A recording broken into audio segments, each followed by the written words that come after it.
Hi guys, my name is Ndahura. I am the founder and lead designer at TRIBL Visual Communications. You've probably not yet heard of me yet being the keyword. I went to Artfield a very long time ago. That's the easiest thing I can say. I graduated, I think, class of 2012, if I remember correctly, 2012, 2013. Yeah, either way, 10 years ago. That has been quite some time. What was my Artfield experience like? I don't know if most people had the same experience as me. The time that I joined Artfield, I was a bit lost.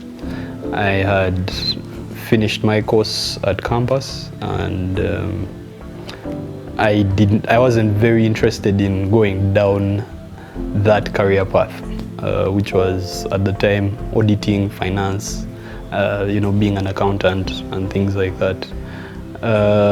So Artfield was for me a journey in terms of discovering myself. I won't say that I've discovered myself entirely, but Artfield was the beginning of that journey. I got to meet and interact with some of the best designers that we currently have in the country. Shout outs, Tito. But yes, I made a lot of friends along the way. The system was quite supportive. It showed me the value in going back to basics, understanding things from the ground up. And for that, I think I will thank Mr. Antege, Miss Carol. You guys were very integral when it comes to that. Mr. Antege especially, because he had taught me art all the way from secondary school. But yeah, I would say I thoroughly enjoyed my Artfield experience. I was done with campus, so I had all the freedom. The classes were fun, challenging. I got to learn NASA Road. At the time, I used to be very scared of downtown. But yes, I learned my way around NASA Road because of those Artfield assignments.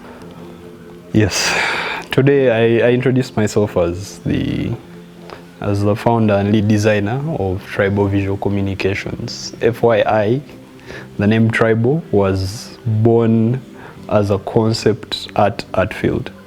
There's usually that first branding class that Carol takes us through, where she tells you to come up with a personal brand and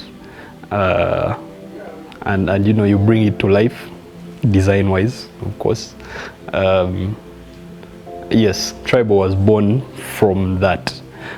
Today, TRIBL has kind of changed from what I originally wanted, which was a comic book company, to, well, still in books, but what I would call a research and information design company. So we specialize in creating content for annual reports. So these are like basically report cards for corporate businesses that at the end of every year they have to account for, one, how they spent the money, but how they performed in terms of spending the money, but in addition to accounting for what that money does and how it's stabilizing their company for the future. Again, it's some pretty complicated.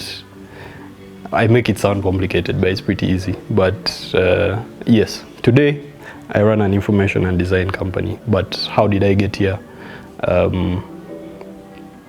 I'll say I've tried just about everything. When I was at Artfield, I studied a diploma in visual communication. When I left, I joined a production company. I think I will call myself lucky right now. I joined a production company, one of the best in Uganda. It's called Admire Motion Pictures. I joined as a junior intern, something like that.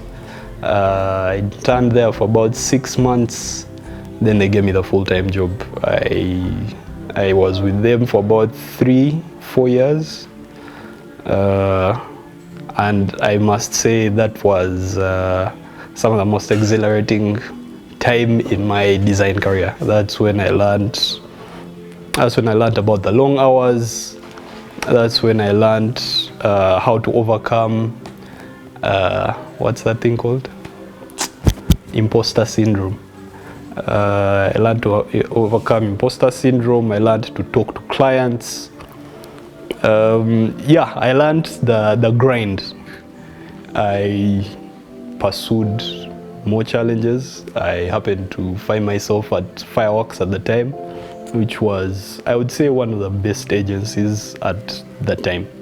Yeah, I got in as a junior designer, learned my way around, and I would say some of my most memorable projects at Fireworks were the NSSF Friends with Benefits campaign, as well as, yeah, what ended up being the turning point in my career, which was winning the Fire Awards for the NSSF annual report team in 2018. Though the number one tip that I'll give a designer isn't even design related, learn how to manage your money. Because if you can figure out your finances, that means you will not be in a desperate place looking for jobs, or you will not be in a desperate place where you are forced to make a decision because you're too broke.